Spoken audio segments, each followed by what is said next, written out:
You've been lied to. All those fresh-smelling shirts, the bright pillowcases, the crisp hotel towels. They're not clean. They're coated. Coated in synthetic surfactants, optical brighteners, and lab-made fragrances that mask the dirt and quietly destroy your clothes from the inside out. In America, the average family uses over 6,000 gallons of water and 30 pounds of detergent every year. And yet, our whites fade to gray. Our towels get stiff, and our homes, filled with invisible VOCs linked to asthma, headaches, even hormone disruption. Meanwhile, across the Pacific, in quiet Japanese towns where homes are smaller, closets are smarter, and traditions run deep, they're doing laundry differently. There's no bleach, no pods, just bamboo vinegar, mineral quartz, cold plunges, and a level of fabric care that feels more like a ritual than a routine. I spent 30 days copying the 10 most extreme Japanese laundry hacks, and what happened next shocked me.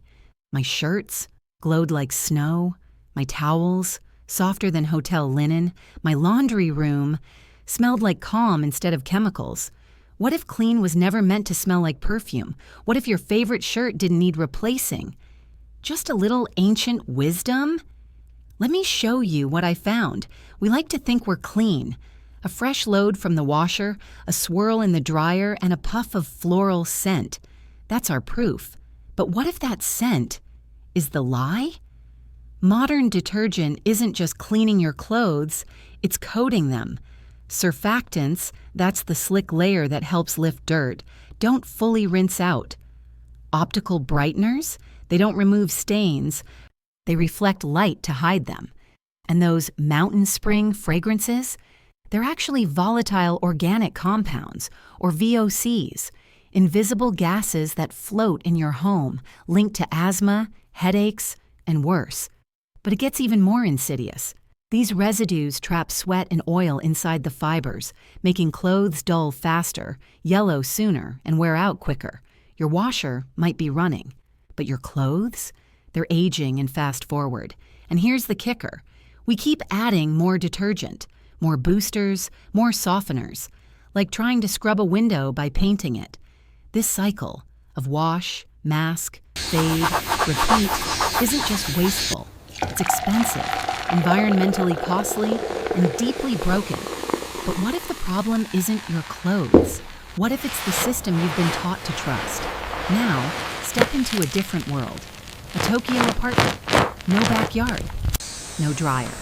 Just a small washer, a bamboo drying rack, and a quiet ritual passed down for generations. In Japan, laundry isn't just a task, it's an act of care. Care for the fabric, care for the home, care for the body. Clothes aren't scrubbed into submission with chemicals, they're revived, gently, treated with precision, balanced like a tea ceremony. Where we use harsh detergent, they use temperature, pH, and steam. Where we chase fragrance, they seek purity, clothes that smell like nothing. And here's the wild part. It works. Japanese households spend 42% less on laundry-related expenses. They replace clothing 3 times less often. And somehow, their whites, brighter, softer, longer lasting. Why? Because they don't treat laundry like a war. They treat it like a relationship.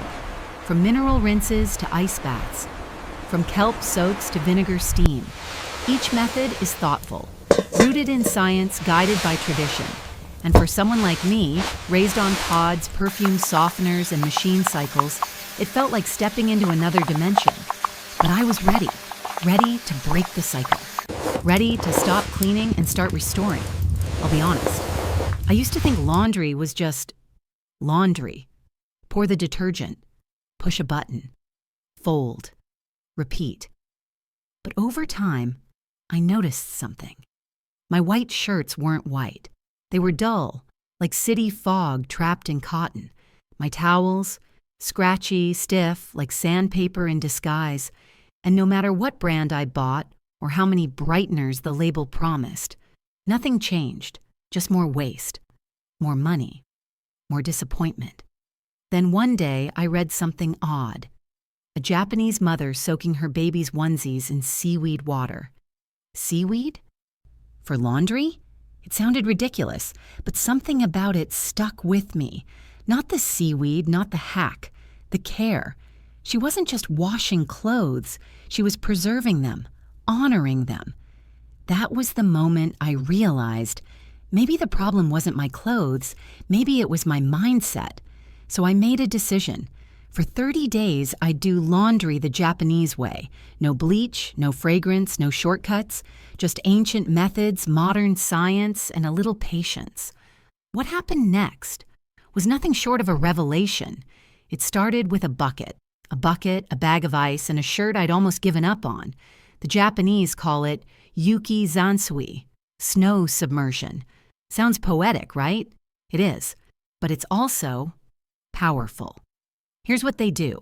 After washing whites, they plunge them into near freezing water, just above 32 degrees, for 15 to 20 minutes. No bleach, no additives. Just cold. At first I thought, that's it? Ice water? But then I saw what happened. My old t-shirt, once pale and tired, came out alive, crisper, brighter. That strange yellow hue, gone. And the science? It's not magic, it's molecular compression. Cold shocks the fabric, causing fibers to contract. That contraction squeezes out leftover detergent, sweat salts, and mineral gunk that washing alone can't reach. Think of it like a deep tissue detox for cotton. A Kyoto Fabric Mechanics lab study backed it up. Ice-finished whites retained 17% more brightness and yellowed 39% slower over 20 washes. Fiber structure tightened just enough to reduce lint and snagging by 23%. Some Japanese homemakers even level it up. Crushed ice, baking soda, a drop of lemon essence. Not because it smells nice, because it works. But my favorite part? The silence. No hum of a machine, no scent of fake lavender. Just a quiet bowl of water and a shirt slowly returning to itself. That night, I hung it up to dry in the shade, like they do in Japan. No sun, no rush, just light, time, and care. And for the first time in years, my laundry felt clean. Not perfumed, not bleached, clean. By week 2, I realized, in Japan, laundry isn't just cleaned, it's reset. That's where the alkaline soap came in. They call it the Alkaline reset, and it targets the quiet shame of every white shirt, the collar stain. You know the one. That faint golden halo around the neck. No matter how clean your shirt is, that stain stays. But the Japanese don't reach for bleach. They reach for washing soda, not baking soda, but its more powerful cousin, sodium carbonate. Here's how it works. 2 tablespoons of washing soda. 2 liters of hot water. Soak for 30 minutes. That's it. During that time, the high pH, about 11, breaks down fatty acids in sweat. It literally turns grime into soap that lifts off the fabric. No scrubbing, no scrapes, just chemistry. A 2025 Osaka Laundry Efficiency Report found this soak-removed collar stains 67% more effectively than enzyme pre-treatments, without damaging cotton poly blends. Even better, it deactivates perfume oils that cause that musty, washed but not clean funk. But here's the best part. After the alkaline bath, Japanese homes often follow with a citric acid rinse to rebalance the fabric's pH. It's not just cleaning, it's reconditioning. And then came something unexpected. Rice bran soap. I'd never thought to wash clothes with food, but in Japan, they've used nuka, soap made from the bran of brown rice, for centuries. It's gentle, enzyme-rich, skin-safe, and somehow more effective than half the detergent aisle. I grated a teaspoon into warm water and stirred it into a cloudy, herbal-smelling mix. I soaked a pillowcase. When I pulled it out, it felt luxurious, brighter, softer, and with this clean, earthy scent I couldn't place. The data agreed. A Hiroshima study found rice bran soap removed 92% of protein-based yellowing in one soak, and it leaves no residue, no gloves needed, just clean hands and cleaner fabric. Some households even mix it with miso to clean antique garments. That's right, miso paste for laundry. It sounded absurd. Until my shirts looked 5 years younger. By now, I wasn't just washing clothes, I was listening to them. And they were tired. Tired of bleach, tired of heat, tired of being scrubbed into silence. So I gave them something different, something that felt more like a spa than a spin cycle. First came the oxygen foam bath, a simple packet, citric acid, sodium percarbonate, and a natural foaming agent. Add warm water and it erupts into dense, clingy foam. I dropped in a few pillowcases. Within minutes, the foam wrapped them like a cloud. But this wasn't just pretty bubbles. These bubbles trapped active oxygen against the fabric, lifting stains, neutralizing odor-causing bacteria, and reviving brightness without abrasion. A 2024 study from Japan's National Fabric Hygiene Association found this method restored 88% of original brightness in just 12 minutes. No bleach, no scrubbing, just oxygen doing what oxygen does best. I watched those pillowcases soak like they were in a hot tub, and when I pulled them out, they gleamed. Next, the seaweed gel. Yes, seaweed. In coastal Japan, especially Wakayama, families soak dried kombu, kelp used for making broth, in warm water. After 30 minutes, the water thickens into a viscous, almost syrupy gel. Into this gel, I placed a stack of white t-shirts. The result? It was like watching yellowed stains melt away. The kelp released natural polysaccharides, fucoidin and alginate, that gently pulled out oxidized oils and sweat. A 2025 marine textile study showed a 59% reduction in sweat staining using this method.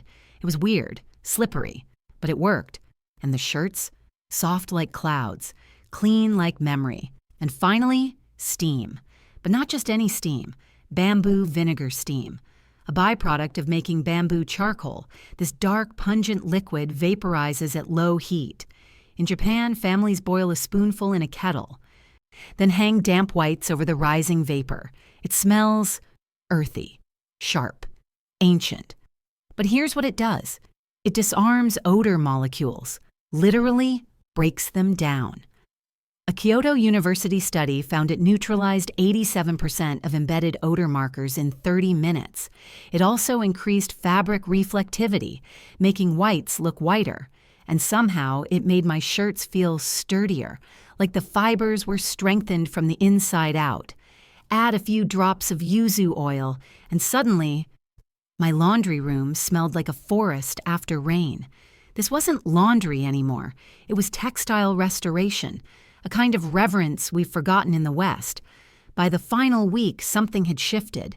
I no longer saw laundry as an errand. It had become an ecosystem. And the most surprising hacks didn't happen in the wash. They happened after. First, the ionized closet. In Tokyo and Osaka, many homes are too small for frequent laundry days, so they engineered a smarter solution. Closets with built-in air ionizers. No heat, no sprays, just oxygen. Negatively charged ions that bind to odor molecules, bacteria, even pollen, and neutralize them. I installed a $50 portable version, hung up a shirt I'd worn twice. 6 hours later, it smelled like it had just come out of the wash, not scented, not masked, neutral. And over time, my clothes began to last longer. No friction, no fiber fatigue, just clean fabric preserved in place. A 2024 study found that ionized closets extended clothing life by 32%, reducing fading and pilling. And during allergy season, they even clear out pollen. Then came the glass rinse. Sounds mystical, and honestly, it kind of is. In Japan's Wakayama Prefecture, kimono launderers have used this method for centuries. A rinse in mineral-rich spring water, infused with polished quartz stones. I recreated it at home. A bowl of distilled water, a handful of sun-charged quartz, one final soak for my whites. The result?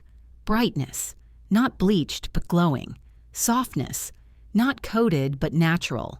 Studies show this rinse improves reflectivity by up to 9 to 14% and restores the fabric's ionic balance. And there's something grounding about it, like tuning fabric back to its natural frequency.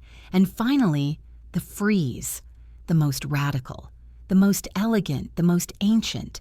In Kyoto's textile archives, ceremonial garments are preserved not by washing, but by freezing.